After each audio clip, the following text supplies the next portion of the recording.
welcome to this week's session of FEM, and it's with me, Alison Hopkins, again. And this week I'm joined by the lovely Sam Grattan, who actually has been on here before. Sam's come on to do a presentation for us, very kindly, and it is on invisible to influential, building your digital brand with confidence. So I'm really looking forward to this one. So I'm going to hand over to Sam. Sam, tell us a little bit about yourself before you go into your presentation so we know who you are. Thank you, Alison, and it's great to be back. I am a chartered financial planner at Ellis Davies Financial Planning, and I have come up through the ranks as an administrator, power planner, financial planner, and this year was a bit of a pivot for me in that I moved companies after Yeah. 14 years. And the reason why I put myself forward for talking about this topic is that presented a challenge, which I'm going to say positive note, a challenge in terms of making sure that I had sufficient branding around me and I was getting in front of the right audiences and personal development that's gone on this year.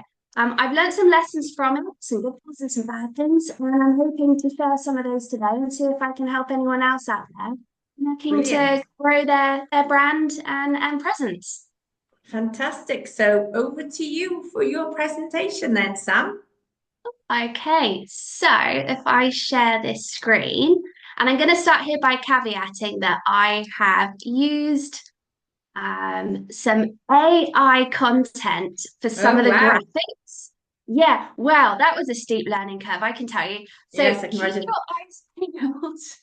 Some interesting unplanned features in some of the graphics. I've Yeah, kept them some of in the there. graphics are a bit odd, aren't they? Sort of, they end up with one arm rather than two. So, They have. I've left them in there though. They're a bit of a giggle, but yeah. Again, I think we will all become AI masters in time, but I'm not quite there yet. But anyway, as you said, thank you. I'm going to talk about digital presence and personal branding. Why is that important?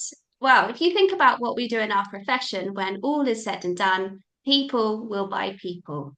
And it's just about making human connections.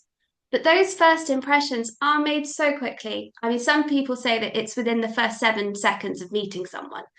So to overlook the benefit of having a strong digital brand is missing out on that opportunity to sell yourself, even when you're not physically in the room. I know this is an area that lots of us feel uncomfortable with. It can feel really icky talking about our accomplishments and promoting ourselves. But there are lots of ways that we can demonstrate our expertise when building a brand.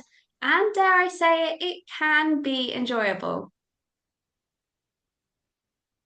There is no one size fits all answer, and the precise steps that you take will depend on you. And I'd also say here, could even depend on your company policies. Your ability to use social media might be regulated by your employer, but there will always be ways that you can demonstrate your knowledge and help others. So, what is personal branding? A personal brand is the widely held perception of an individual based on their experience, expertise, competencies, actions, and achievements within a community, industry, or the marketplace at large. Or, in other words, it's what people say about you when you're not around them. It's your reputation. Creating a personal brand is not about putting on a persona, rather, it's about finding the most genuine, authentic aspects of yourself and presenting them to the world in a consistent manner. Consistency helps form a message that not only resonates with your audience, but also ties back to your business offerings, career goals, and professional aspirations. To understand what a good personal brand looks like, just think about those you come across which give you a feeling of confidence, trust, and integrity in their services. Alison, I see you smiling here. There's a good one on here. Obviously, our website's Yeah. showing on this. It's great to see. So I picked out some which spring to my mind, both from within and outside our profession. And when I see them all on one page like this, I know that there are a few things that they have in common. Their personal brands are cohesive and clear. right down to the details of how they look and their demeanour. They're often pioneers of their own movement and are able to communicate a clear message. They're transparent, authentic, and relatable, and this has helped them create communities of followers. Now, there's no avoiding the fact that everyone has a personal brand. So have a think. What's yours? What would people say about you?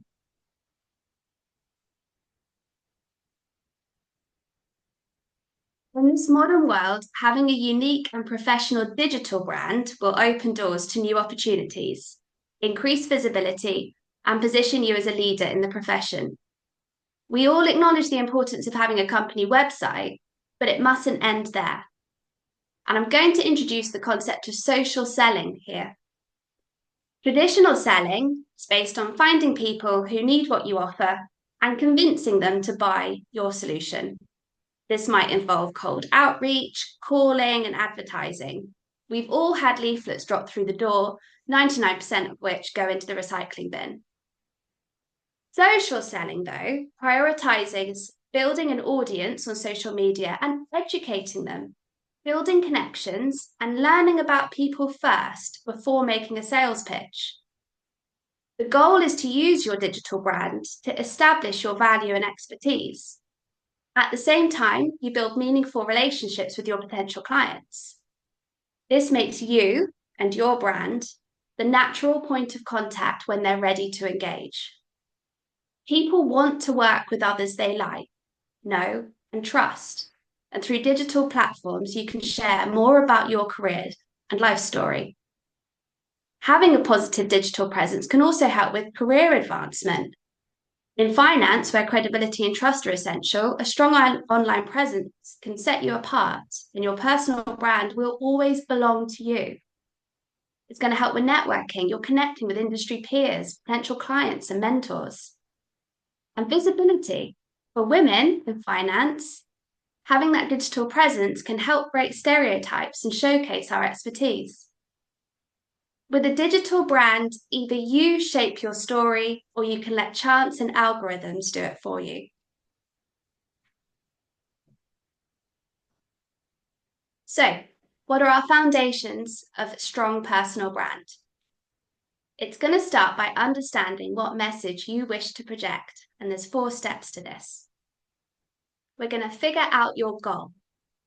What do you want your personal brand to help you achieve? Do you want to grow your business or build clients? Are you looking to build a community or act as a mentor to others? Or are you hoping to educate or expand awareness? Have a think, write it down, and make it specific.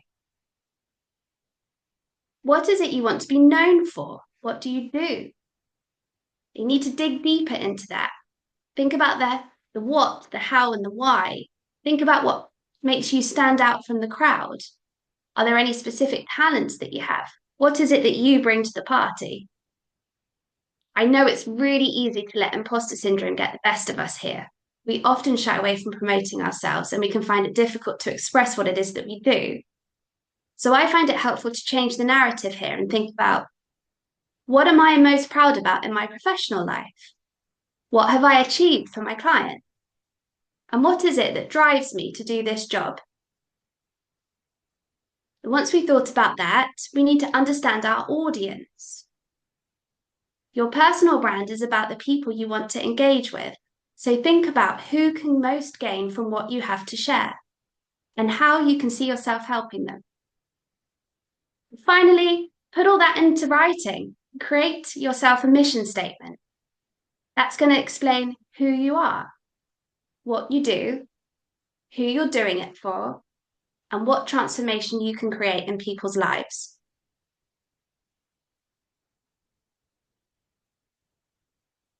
So we've got our personal brand, and we're going to apply that to the digital world.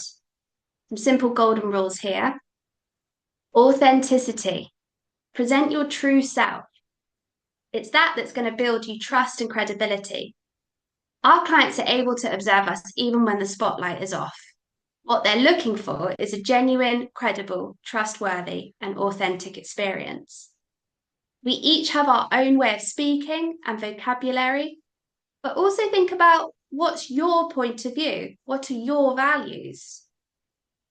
Sharing those genuinely with people, sharing ideas and messages will touch people's hearts, and they're going to connect you and connect to a brand on an emotional level. Consistency is key. You need to make sure that you're showing up regularly. Try and maintain a consistent message. Your style, tone, and topics should reflect your core values and professional goals. And so all that's left then is to hit publish. That's the hardest part, but it's necessary if you're going to make that voice heard. Focus on providing value-driven content. This is content that adds value to your audience. Things like financial tips, market insights, or challenges that you're helping clients solve.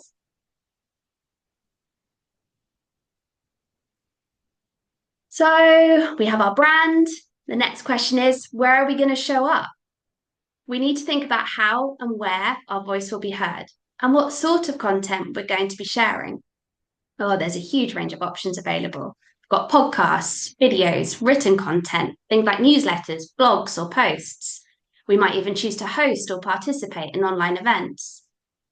A combination of a few might be the most effective, but just start with whichever you're most comfortable with. I'd also say try not to be on every platform. Pick the one that aligns with your goals and is where your audience spends most of its time. Outside of work, personally, I don't use social media. So I chose to focus on LinkedIn as I feel I can switch off from the platform when I'm in work mode. LinkedIn targets a specific group of users, the professional community. And last month, there were around 44.4 million users in the UK. According to the platform, 4 out of 5 LinkedIn users drive business decisions in some form, showcasing the quality of their audience. It's also rated as the most trusted social media platform. However, in 2019, it's a little out of date, but it still demonstrates the fact, only about 1% of LinkedIn's users shared posts. But what I really like is that the platform and I share a core value, and that's that we both believe in social selling. In fact, this is so integral to how the platform operates. They have a free tool which enables you to check your social selling index. The link's on the slide there. And your social selling index is a formula used by LinkedIn to assess your social selling performance, measuring 4 key objectives: building high quality relationships, establishing a personal brand, identifying prospects, and engaging in valuable conversations. There's a screenshot of my own on that screen. Now, I know that this is all with LinkedIn's goal of directing you to purchase some of their add-ons to improve your SSI, but regardless, it will give you a starting score, which you can then return to and see if the activity that you're taking part in is benefiting you.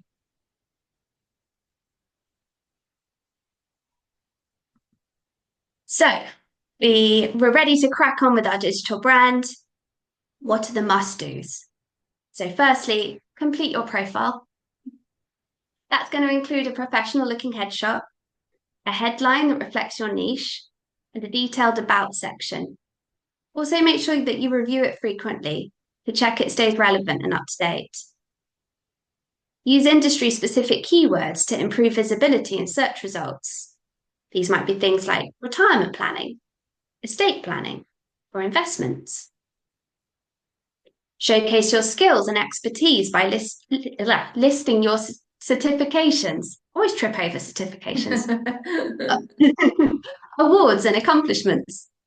I think it's better to avoid saying you're working towards something, as it can reduce your credibility by suggesting you're not quite at that level yet. So save that for a big reveal once you've obtained your qualification. Engage with content by sharing interesting articles, liking and commenting on posts shared by people you know, and posting relevant articles sharing your opinions and ideas. When posting, focus on being helpful to others.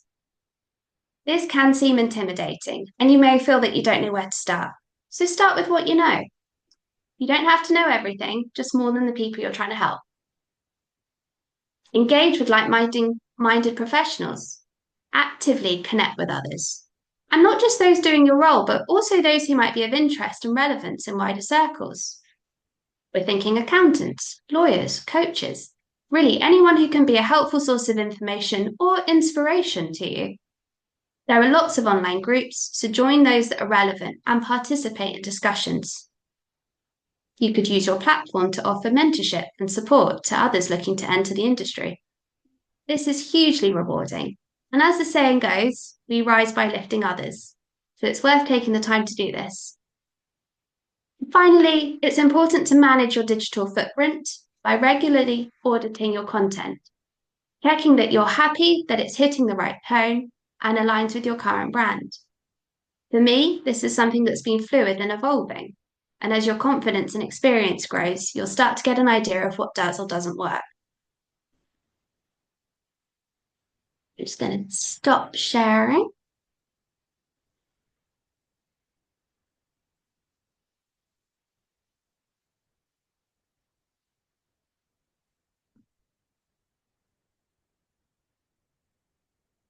There you go. Okay. So, creating and affording yourself the time to think about your personal brand is an opportunity for personal growth. It's going to allow you to dig deeper into who you are and what you want to become. This can then become the foundation for your digital presence, through which you'll be able to amplify your voice and influence. Your main goal is to become magnetic, and that's going to take authenticity, consistency, patience, and time.